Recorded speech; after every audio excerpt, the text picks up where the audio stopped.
Bonjour à tous et bienvenue dans l'épisode numéro 35 de l'ALAM, le podcast qui parle d'art, de militantisme et d'entrepreneuriat. Cet épisode sort juste avant la rentrée 2024 et c'était pour moi le bon moment de vous faire un bilan sur les projets qui ont évolué cette année et sur la suite des aventures. Je vais notamment vous faire un bilan de ma stratégie d'entreprise, de mes projets artistiques en photo et en vidéo, des marchés, de la boutique Etsy, ainsi que un bilan du podcast et un bilan d'Ecopen, le collectif que j'ai cofondé avec 6 autres personnes. N'hésitez pas à soutenir le podcast de la façon dont vous le souhaitez. Vous pouvez vous abonner sur les plateformes d'écoute, vous pouvez liker, commenter et aussi partager, que ce soit les épisodes en eux-mêmes ou les extraits que je partage sur les réseaux sociaux. N'hésitez pas à me donner votre avis aussi, ça m'intéresse, savoir vos retours pour améliorer les épisodes petit à petit et essayer de faire vraiment un contenu qui vous sert au maximum et qui vous plaît le plus possible. Merci à vous et je vous souhaite une très belle écoute.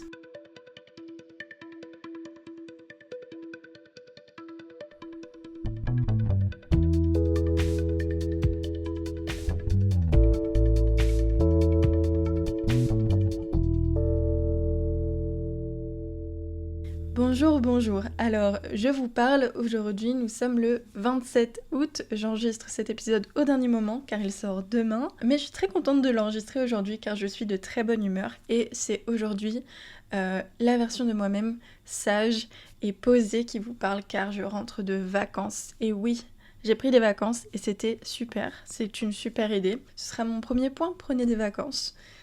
Comme quoi, quand on n'est pas bien, eh bien, faire des pauses et juste prendre soin de soi, c'est quand même la meilleure des choses. Donc pour celles qui ne me connaissent pas, moi je m'appelle Louise Mollier-Sabé, je suis photographe et vidéaste à Lyon. Je suis spécialisée dans l'événementiel culturel et le portrait artistique. Mais comme j'ai toujours la tête dans 50 projets, je fais aussi d'autres choses.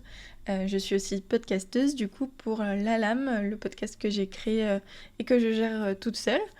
Et je suis aussi cofondatrice d'un collectif qui s'appelle l'Ecopen, dont je vous reparlerai plus tard. Et c'est aujourd'hui de tout ça dont je voulais vous parler, du coup faire un bilan sur tous mes projets. Et donc on va faire un bilan par projet, ce sera plus simple. Donc à chaque fois que je vous parlerai d'un projet, je vous ferai le bilan et les objectifs dans la foulée.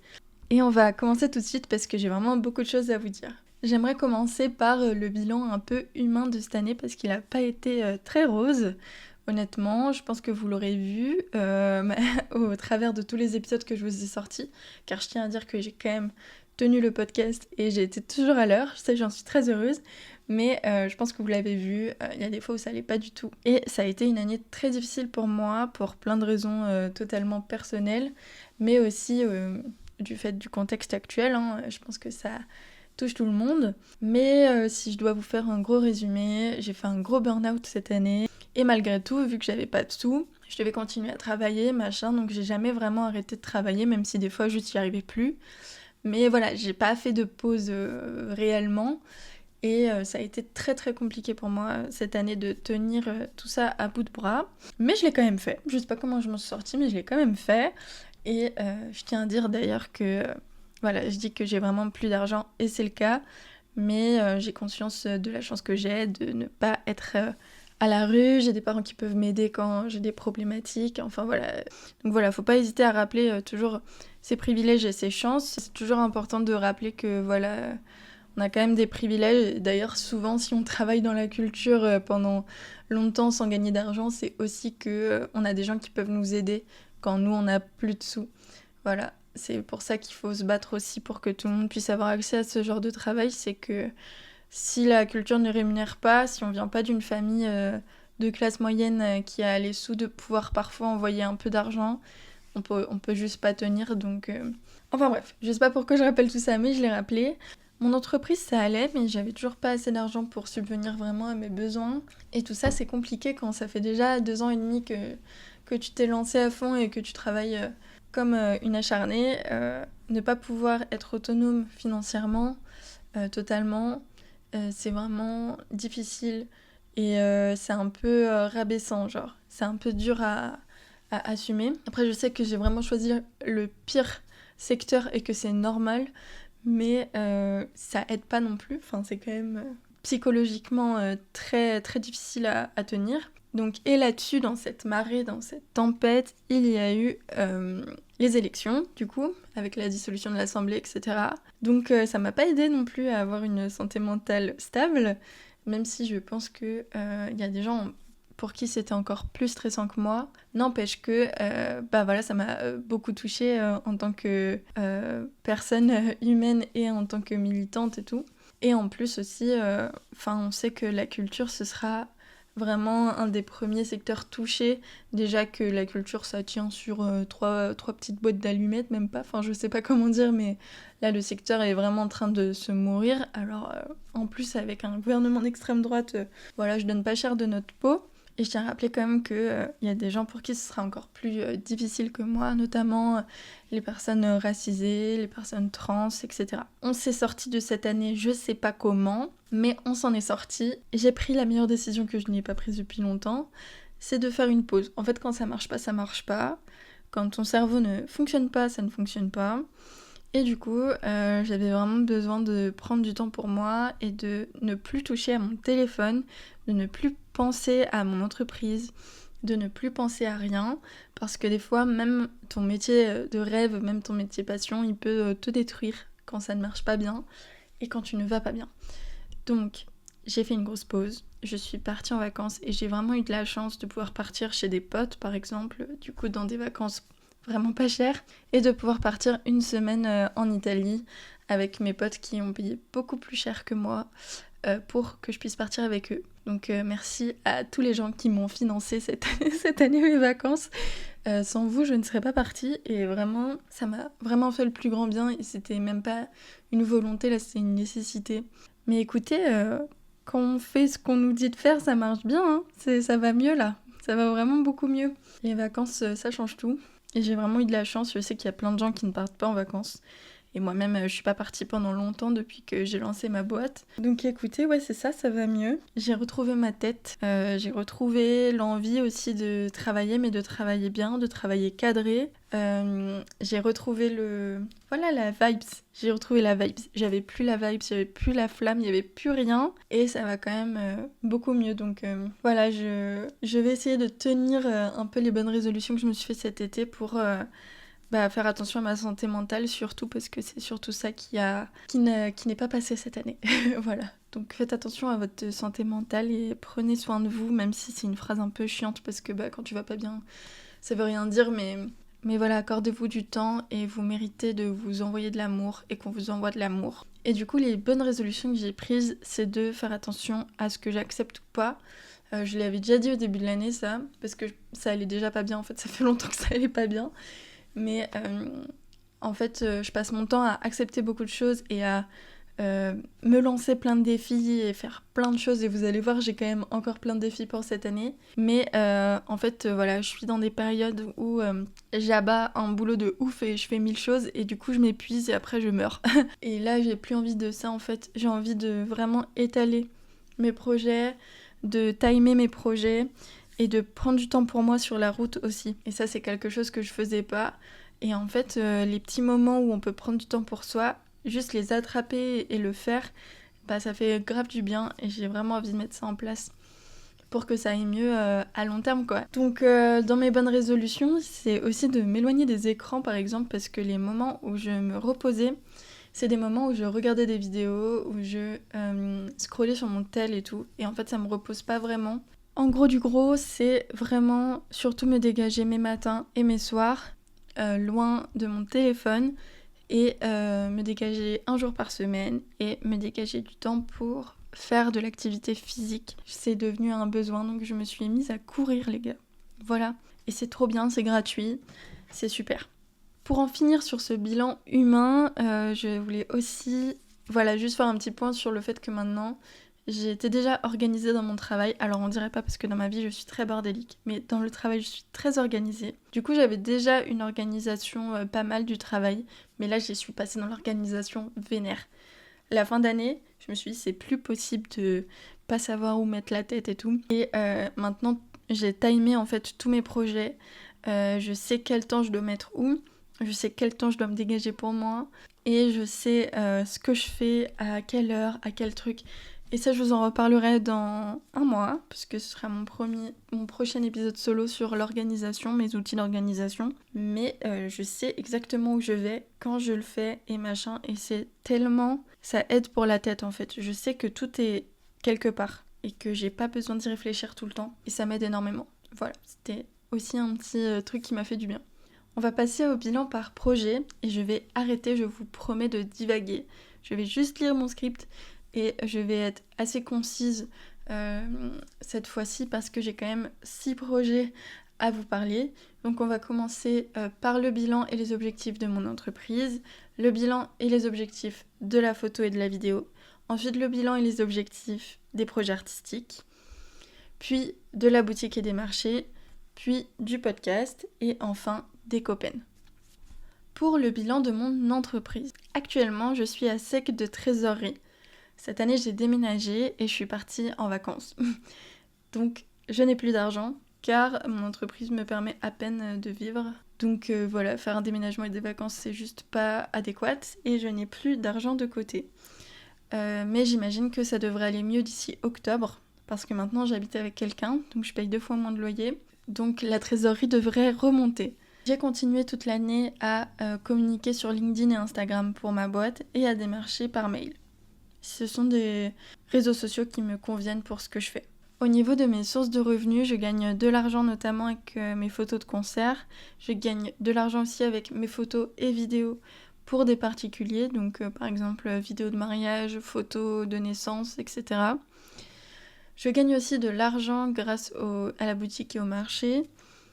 Je ne gagne pas d'argent grâce au podcast, mais j'aimerais cette année qu'il devienne rémunérateur et le collectif restera à jamais bénévole. Au niveau de mes objectifs pour mon entreprise, j'aimerais trouver plus de clients réguliers. Aujourd'hui, j'ai un client régulier. Quand je dis régulier, c'est pratiquement... Quand je dis que j'aimerais trouver d'autres clients réguliers, c'est que, par exemple, au niveau des particuliers, j'ai des clients qui reviennent, mais j'appelle pas ça un client régulier. J'aimerais un autre client qui me donne des missions peut-être chaque mois, afin de pouvoir avoir une meilleure vision sur le futur. J'aimerais aussi établir un meilleur plan financier parce que j'en ai un, mais j'ai encore du mal à le faire. Et j'aimerais continuer à développer du coup mes différents moyens de rémunération afin de me préparer à toutes éventualités et devenir plus stable dans mon entreprise. Donc c'est un peu toujours les mêmes objectifs qui reviennent, mais voilà. On va focus sur mon activité de photo et de vidéo. En termes de bilan, je me rends compte que c'est toujours hyper tendu de travailler dans la culture. Il y a vraiment beaucoup de photographes qui sont en demande et très peu d'offres, donc mais genre vraiment très peu. Et en plus, les salles n'ont plus d'argent, les organes n'ont plus d'argent, enfin voilà, tout est compliqué, tout est vraiment tendu.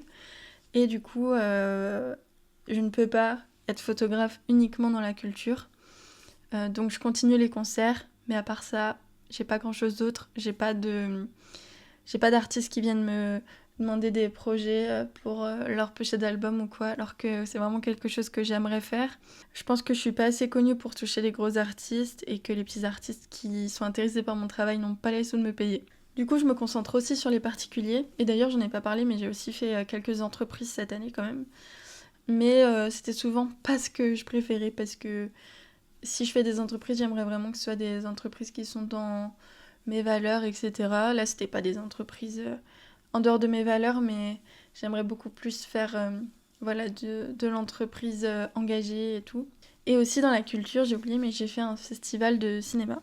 Voilà. Du coup, je me suis pas mal concentrée sur les particuliers cet été parce que c'était la plus grosse source de revenus que j'avais pendant l'été.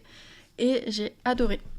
J'ai eu la chance de tomber uniquement sur des clients adorables. Vraiment, je suis ressortie pleine d'amour de cet été avec les particuliers. J'ai notamment fait pas mal de mariages. C'est toujours des moments hyper forts en émotion. Chaque mariage a ses coutumes, est imprégné de sa culture, etc. Et ça me permet aussi d'apprendre beaucoup de choses, notamment sur la gestion de mes dossiers clients. Enfin, c'est vraiment des dossiers sur lesquels tu fais quand même beaucoup plus attention parce que c'est un moment qu'il faut pas rater, quoi. Et du coup, j'ai appris beaucoup de choses sur la gestion aussi de mon timing, sur la préparation en amont. Et voilà, je sors vraiment grandie de cet été avec mes clients parce que j'ai eu la chance aussi de faire un mariage par exemple avec une super photographe de mariage qui s'appelle Lucie Werner. Elle était photographe sur ce mariage et moi j'étais en vidéo. Mais du coup, juste la voir travailler et tout, ça m'a grave inspirée et je vous mets son Instagram en barre d'infos. Aussi, cette année, j'ai augmenté mes prix. Quand vous respectez vous-même votre travail, les gens le respectent aussi. Souvent, ça marche ensemble. Donc, je connais mon milieu, je sais où je vais et je sais comment m'y adapter et comment fixer mes prix. J'ai aussi relancé mes offres et notamment mon offre vidéo.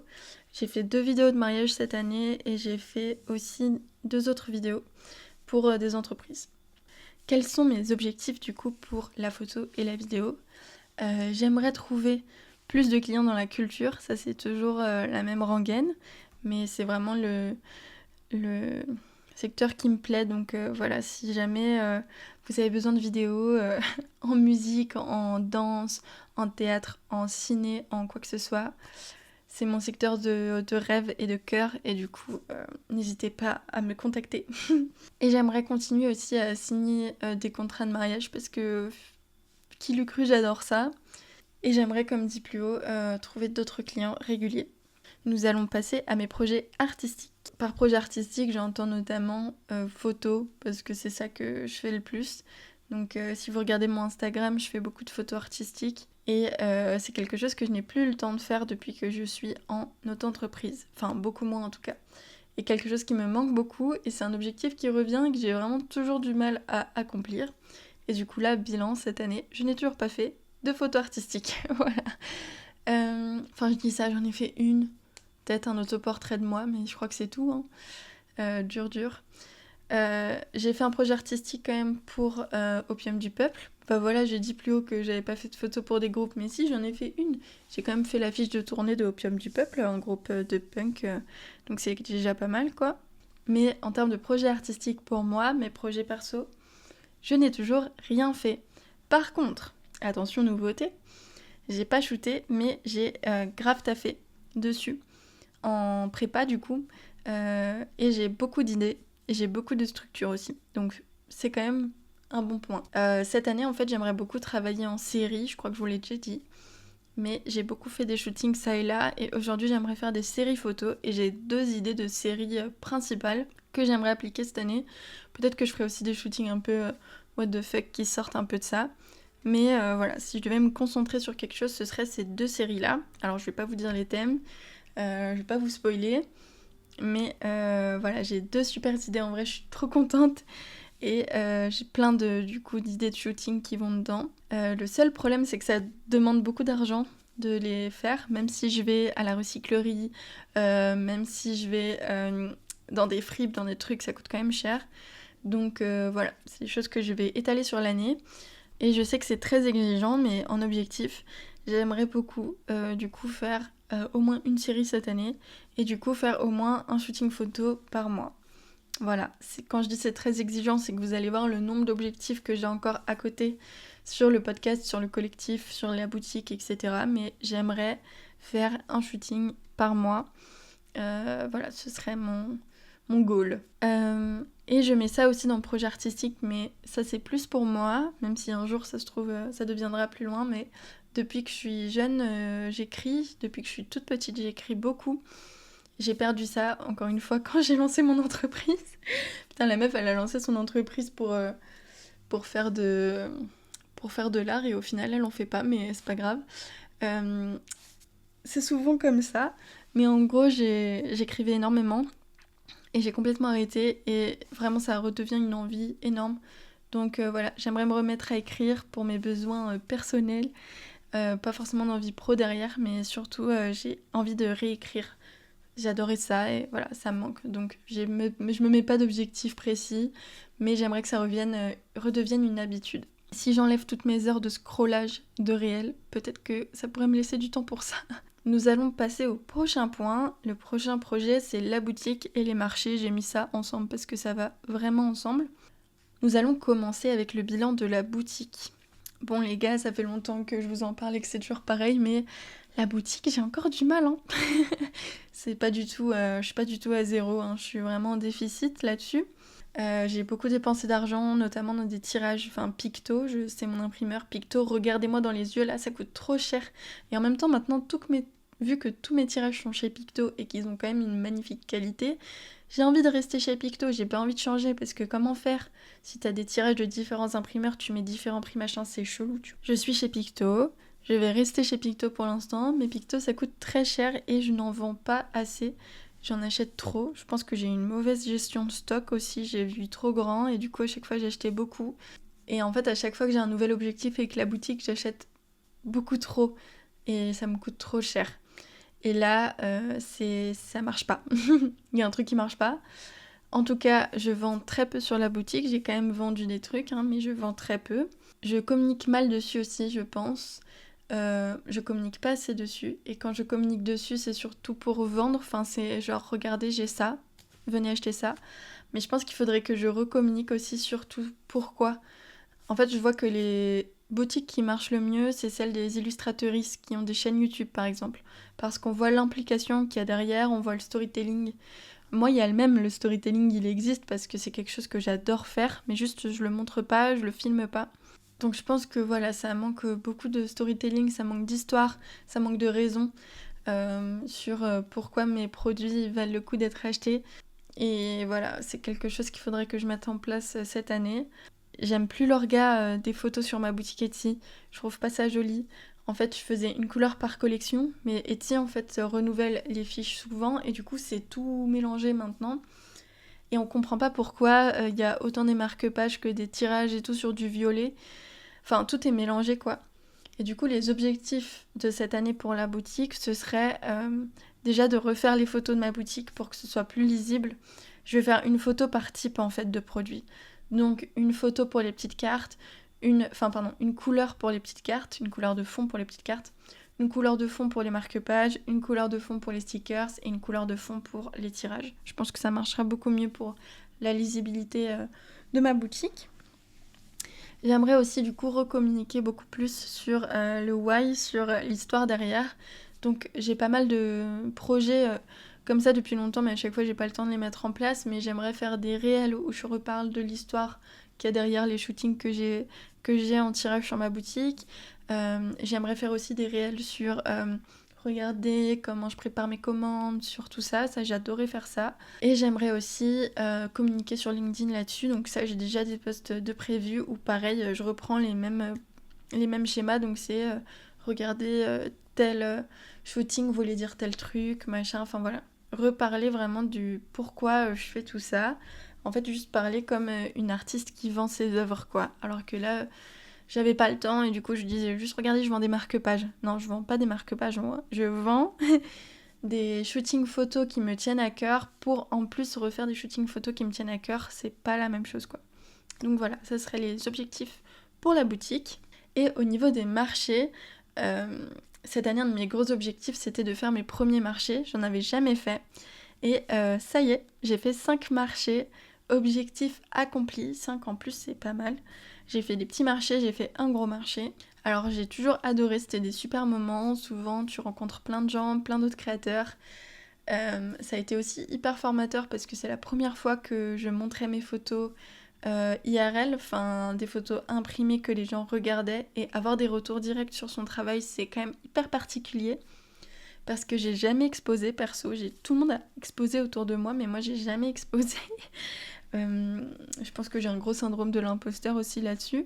C'est comme une première exposition pour moi et ça m'a beaucoup plu. C'était donc toujours des super moments et pour autant je n'ai pas vendu beaucoup. Pourquoi je n'ai pas vendu beaucoup ? Parce qu'il y a plusieurs problématiques autour de ça. Déjà mes prints sont assez chers vu que j'imprime chez un imprimeur assez cher et du coup les prints autour de moi sont souvent moins chers. Mais je sais qu'en photographie, on vend toujours moins que les illustratrices autour, enfin en tout cas souvent. Et notamment pour mon type de photo, par exemple les photos paysages se vendent beaucoup mieux que des photos portraits, ça tous les gens autour de moi me l'ont dit. Malgré tout, j'ai pas envie de changer totalement mon style. Je vais quand même faire plus de nature morte parce que c'est quelque chose que je voulais faire depuis longtemps. Mais je vais continuer à faire des portraits et proposer des portraits à l'avant. Pour autant, voilà, ça se vend moins du coup que des portraits faits par des illustratrices ou des photos de paysages vendues par des photographes de paysages du coup. Parce que les gens ont toujours un truc en mode « Ah, j'expose une personne ». On me l'a dit plusieurs fois chez moi et ça me fait bizarre. Alors que moi quand j'expose mes photos, j'ai pas l'impression que ce soit des personnes dessus. Alors certes c'est des modèles mais c'est des personnages plutôt que des personnes quoi. Mais voilà, ça dépend des points de vue, machin. Mais j'ai quand même vendu des choses. J'ai quand même vendu des tirages avec des portraits. J'ai pas mal vendu aussi de marque-pages, de petites cartes, de stickers et tout. Aussi, j'ai appris que ce qui marche sur les marchés, c'est d'avoir plein de gammes de prix différents. Donc pas juste avoir des prints chers, mais aussi avoir des prints chers, mais aussi des marque-pages moins chers, des stickers, voilà, pour avoir différentes gammes de prix et des entre-deux aussi. Et aussi d'avoir une belle présentation, c'est important. Pareil, j'ai appris plein de choses sur la présentation, mais je pense que ça pourrait même faire l'objet d'un épisode entier de parler des boutiques et des marchés, parce que voilà, c'est un projet à part entière, donc dites-moi si ça vous intéresserait que je vous parle de mon expérience là-dessus. Mais en tout cas, sur mes objectifs pour les marchés, il y a trouver de nouveaux marchés déjà, continuer à le faire parce que j'adore faire ça, et aussi présenter autrement mes photos. Donc j'ai acheté de nouveaux présentoirs, j'ai acheté des cadres pour présenter mieux mes photos, continuer d'avoir différentes gammes de prix et aussi, pareil que la boutique, je vais arrêter de dépenser tout mon argent dans ce projet. Je vais attendre que ça fonctionne déjà. Là, j'ai fait pas mal de modifications, donc je vais voir pour ces prochains temps ce que ça donne. Et si ça marche, je remets des sous dedans. Si ça marche pas, je vais un peu me calmer là-dessus parce que ça a été des grosses sources de dépenses. Et n'empêche que si on fait pas gaffe à sa compta, on se rend pas compte de tout l'argent qui sort par rapport à l'argent qui rentre. Donc voilà, j'ai appris plein de choses cette année. Comme pas mal de mes projets, j'ai lancé ce projet l'année dernière. C'est tout nouveau et du coup on fait plein d'erreurs. Mais maintenant je sais à quoi m'en tenir et je sais quoi mettre en place pour que ça marche mieux cette année. Attention, prochain point. Un point qui je pense va vous intéresser si vous êtes encore là à écouter le podcast. Nous allons parler du podcast. Alors le bilan du podcast, qu'en est-il à cette mi-année ? Bon, on est un peu plus loin que la mi-année, mais qu'en est-il ? Bilan, déjà j'ai tenu le podcast sans faute. Une fois toutes les 2 semaines, il est toujours sorti à l'heure. Alors des fois la com autour sortait pas à l'heure, mais les podcasts sont sortis pile le bon jour à chaque fois. Et ça j'en suis hyper fière parce que je fais ça toute seule et que ça me demande un temps énorme. Donc voilà, félicitations à moi.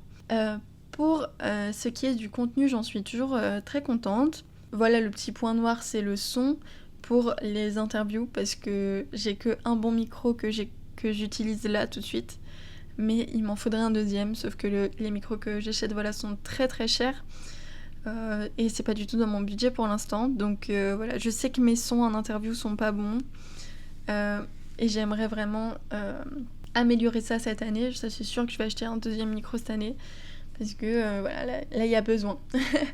Mais sinon les contenus, j'en suis très contente. J'ai eu des super invités cette année qui m'ont beaucoup appris et je suis hyper reconnaissante de ça.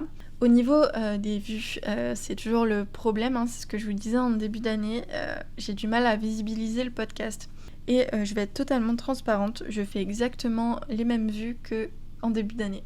Voilà, mes vues stagnent toujours et j'ai pas réussi à visibiliser le podcast malgré que je sois régulière et que j'ai quand même des invités aussi qui me ramènent leur commu et tout.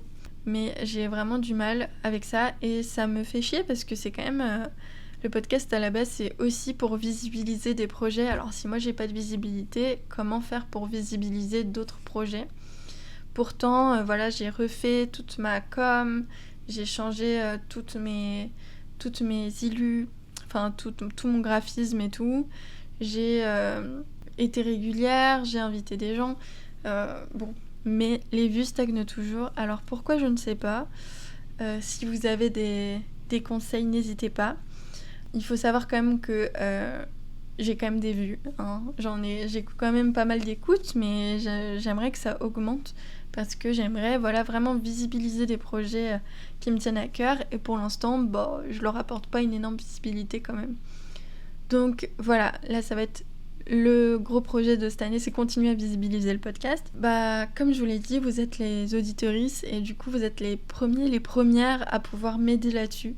Donc si vous avez des suggestions sur pourquoi mon podcast stagne n'hésitez pas.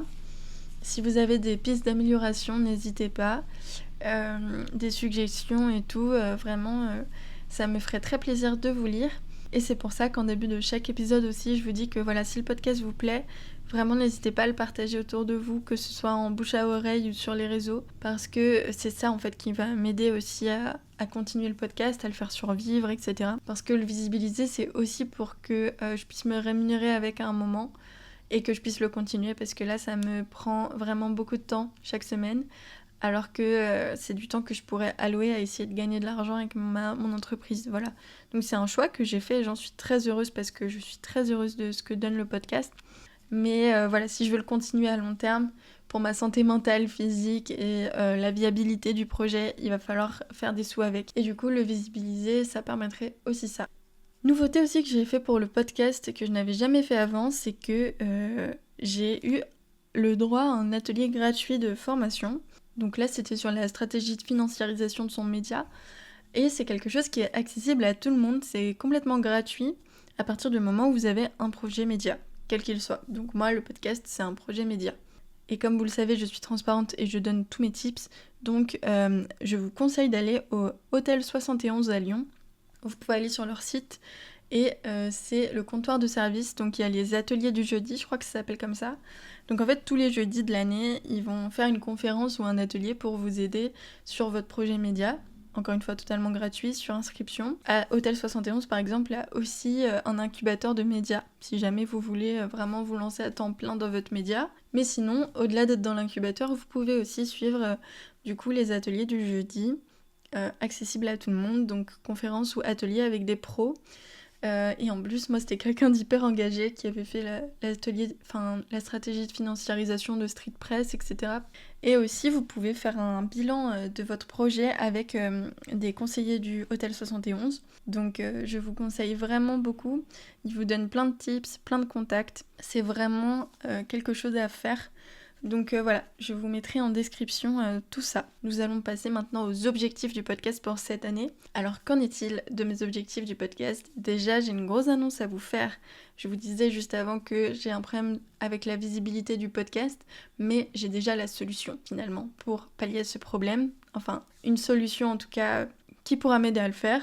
C'est que je lance un nouveau format. Et oui, on ne s'arrête plus. Et cette fois, ce n'est pas un format sur les plateformes d'écoute. C'est un format sur mes réseaux sociaux, donc en fait Instagram. J'ai décidé de faire un format court, un format réel de mini-reportage sur le travail de mes anciens et anciennes invités. Par exemple, je vais commencer en filmant en septembre, car je vous spoil tout, le festival des volumineuses que j'ai invité en juillet. Et du coup, voilà, elles lancent leur tout premier événement en septembre et je viendrai filmer cet événement pour le podcast. Donc je sortirai du coup un réel mini documentaire, on va dire, de 1 minute 30 sur Instagram. Moi, ça va me permettre de visibiliser en fait mes épisodes parce que c'est quand même beaucoup plus parlant que des extraits écrits sur Instagram qui marchent quand même moyennement, on va pas se mentir. Là, on a vraiment une vidéo et du coup, ça va beaucoup plus fonctionner sur réel que les extraits écrits que je fais. D'ailleurs, juste pour répondre à ça, je n'ai pas envie pour l'instant de faire de la vidéo avec mon podcast, ça va rester un podcast audio. Mais du coup, voilà, ça va être un truc en plus qui pourra me permettre de visibiliser mes épisodes et aussi, voilà, cette volonté que j'ai de visibiliser les projets de mes invités va d'autant plus fonctionner en faisant ça. Car du coup la visibilité qu'on va gagner sur Instagram, ils vont la gagner directement aussi. Donc voilà, et en plus, la dernière chose qui me fait plaisir, c'est que je veux faire du documentaire depuis longtemps. Et du coup là, ça va être une façon pour moi de pouvoir développer mes skills sur ce projet. Nouveau format, déjà. Deuxième petit point, je me demande aussi, et ça j'ai besoin de votre retour, si je vais pas lancer des mini-formats podcasts. Alors vous savez, les podcasts qui marchent, c'est des podcasts qui sont une fois par semaine. Moi c'est une fois toutes les 2 semaines, car une fois par semaine, ce n'est pas tenable en n'étant pas rémunéré. Mais du coup, pour faire quand même un podcast une fois par semaine, il y a pas mal de podcasts qui sortent du coup toutes les 2 semaines comme moi, qui font des rediffs là, des petits extraits, des petits épisodes extraits voilà, entre chaque épisode. Moi j'aime pas trop ça, j'écoute jamais.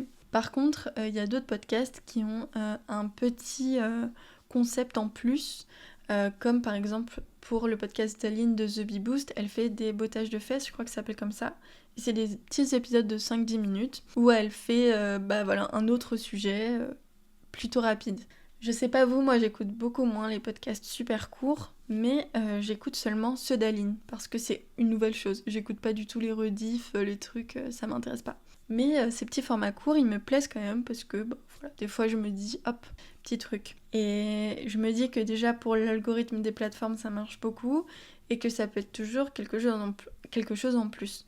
Donc moi j'ai réfléchi, est-ce que je ferais pas par exemple des mini favoris de la semaine où je présente un artiste que je kiffe, ou un livre, ou n'importe quoi, un film, et je vous en parle pendant 5-10 minutes.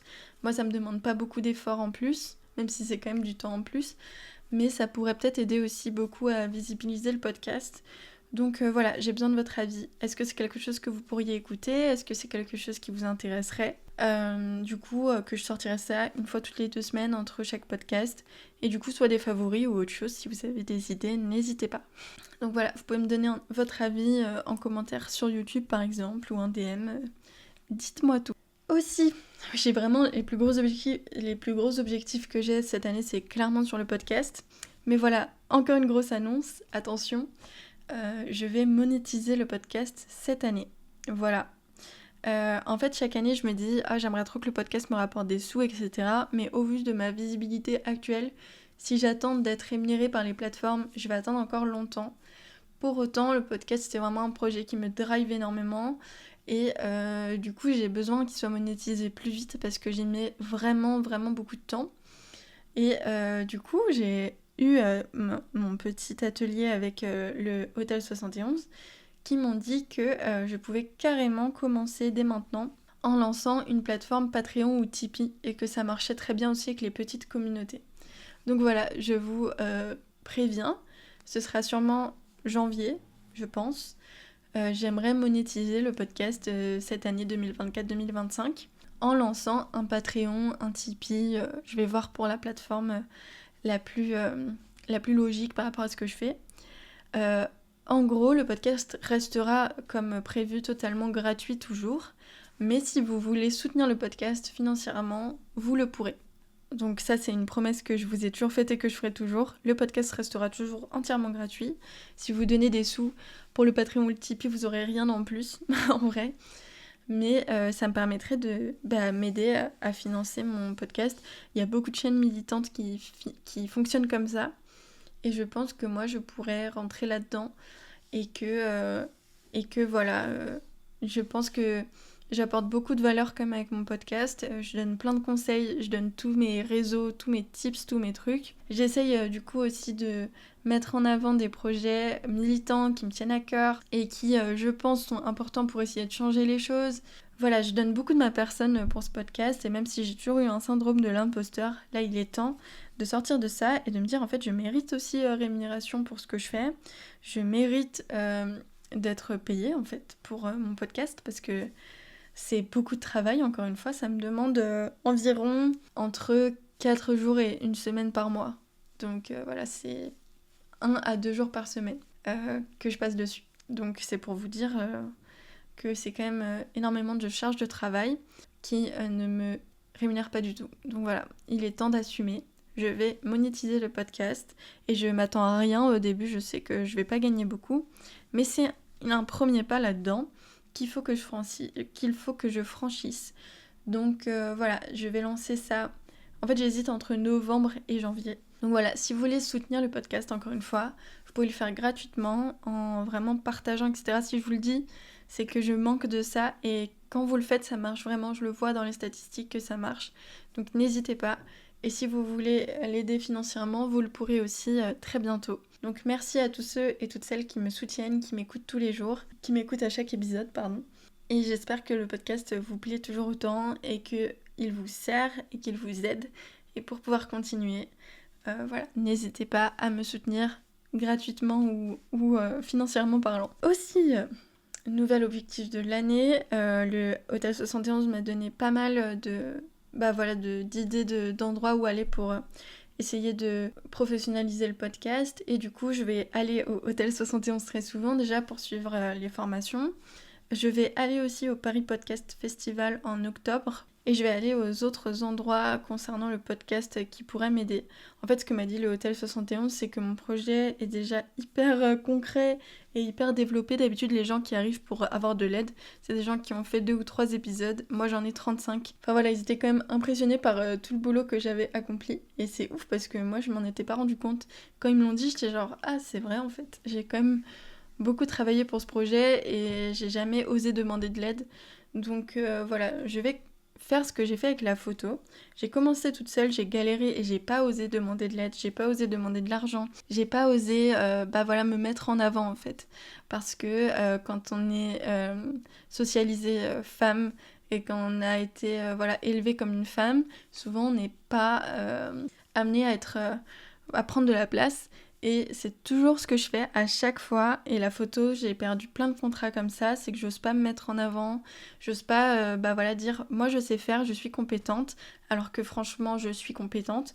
Et comme la photo, j'ai commencé toute seule. J'ai fait mon truc de mon côté. Mais ça marche mieux si on est plusieurs. Ça marche mieux si on travaille avec des gens. Et je vais faire pareil avec le podcast. J'ai vraiment envie de développer mon réseau autour du podcast, j'ai envie de répondre à des appels à candidature, j'ai envie de montrer mon travail et aussi m'entourer de gens qui font un podcast aussi. Par exemple, cette année, j'ai rencontré Alexandre Boissard, qui fait Backstage, le podcast Backstage, avec qui on a pas mal parlé et avec qui on s'est dit que cette année, on aimerait vraiment se voir peut-être aussi plus régulièrement pour s'entraider, juste se donner des conseils, tu vois, quand tu fais quelque chose, c'est toujours cool d'avoir un regard extérieur. Donc voilà, petit clin d'œil à Alexandre, je vous mets son podcast en description. Et au niveau des thèmes que j'aimerais plus aborder cette année, j'aimerais vraiment travailler plus sur l'accessibilité de la culture, notamment l'accessibilité dans les milieux populaires. J'aimerais beaucoup parler aussi de syndicalisme dans la culture, d'inviter aussi des syndicats à venir parler. Et j'aimerais aussi parler plus de questions antiracistes parce que j'ai pas beaucoup fait ça cette année. Et c'est un sujet sur lequel j'aimerais plus apprendre et sur lequel j'aimerais plus me pencher cette année. C'était un gros point sur le podcast car, comme vous l'avez compris, il prend beaucoup de temps dans ma vie. Mais nous allons passer désormais au dernier point. C'est le dernier point. Si vous êtes toujours là, vous êtes incroyable. Alors, il s'agit du projet des Copennes. Donc pour celles qui ne savent pas ce que c'est que les Copennes, c'est un collectif que j'ai cofondé cette année avec 6 autres personnes. Donc les Copennes, c'est un collectif qui a pour objectif de renforcer les ponts de solidarité dans la culture, de s'auto-former et de favoriser aussi la lutte militante pour nos droits du travail dans la culture. Et donc notre leitmotiv, notre petite phrase d'accroche tout le temps, c'est « Engagé pour vivre de nos créations ». C'est un collectif lyonnais d'ailleurs, je l'ai pas dit. Donc cette année, on a quand même abattu beaucoup de travail avec les Copennes et on en est très contents. On a lancé le collectif officiellement sur les réseaux le 22 janvier.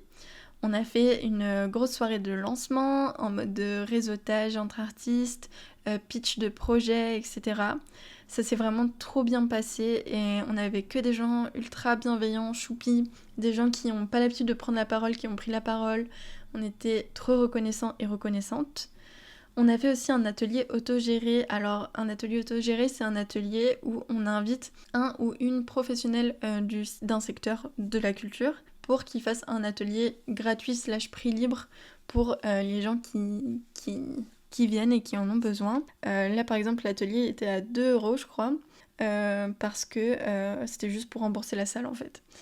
Mais normalement, si on se met en mode asso, on aura peut-être des salles gratuites, donc on pourra même faire des ateliers gratuits. Le but, c'est de rendre accessible la formation, en tout cas sur un sujet en particulier. Et là, on a fait un atelier avec Lise, qui est directrice de communication au Transborder, donc qui est une grosse salle à Lyon. Et elle nous a fait un atelier com. Ça s'est super bien passé. Bon, la salle était vraiment pas faite pour, mais c'est pas grave, on apprend de nos erreurs. On a ensuite fait un marché de créatrices avec un pitch d'association lyonnaise de la culture, asso et collectif. Ça, c'était à la commune et c'était super bien.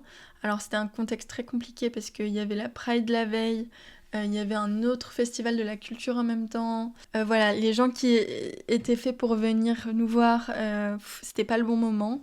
Mais en tout cas, le marché s'est quand même très bien passé. Nos exposants et exposantes faisaient un travail incroyable. On a eu plein d'assos qui sont venus pitcher aussi, donc ça, c'était trop chouette.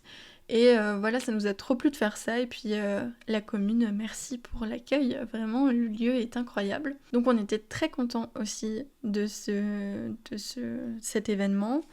Et le gros coup dur de l'année, c'était que on fait cet événement. C'était un moment où on était tous claqués et en déprime parce qu'on avait tous des problèmes perso. On fait notre événement, on le tient, tu vois, et là on rentre chez nous et bim, dissolution. Donc ça, c'était la mauvaise surprise. Ça nous a vraiment mis un coup en vrai.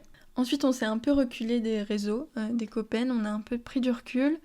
Et parce qu'on était déjà mi-juin, donc ça commençait à être l'été. Et on s'est penché plus sur les statuts de l'asso parce que ce n'est plus une surprise, on va lancer une asso des copains. Donc voilà, on a fait nos statuts un peu et nos réflexions en bac derrière, quoi, on avait besoin de prendre du recul. Et ensuite, cet été, nous sommes allés en résidence ensemble pour terminer les statuts et faire les grosses directions des projets pour cette année de l'association. Donc voilà, c'est un énorme projet, hein. C'est quelque chose de très ambitieux. Mais on est trop contents de le faire tous et toutes ensemble.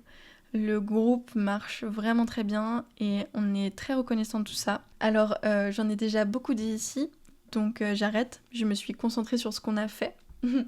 Mais je ne dirai rien sur les projets qui arrivent, car de toute façon, je vous l'annonce, le prochain invité du podcast, c'est le collectif Les Copaines. Et oui, on a déjà enregistré le podcast. Il a été enregistré pendant la résidence, donc c'est vraiment très drôle. C'est vraiment hilarant. J'ai adoré enregistrer ce podcast et je pense qu'il ressent vraiment l'été. On sent l'été, on sent les bonnes vibes et ça me fait trop plaisir.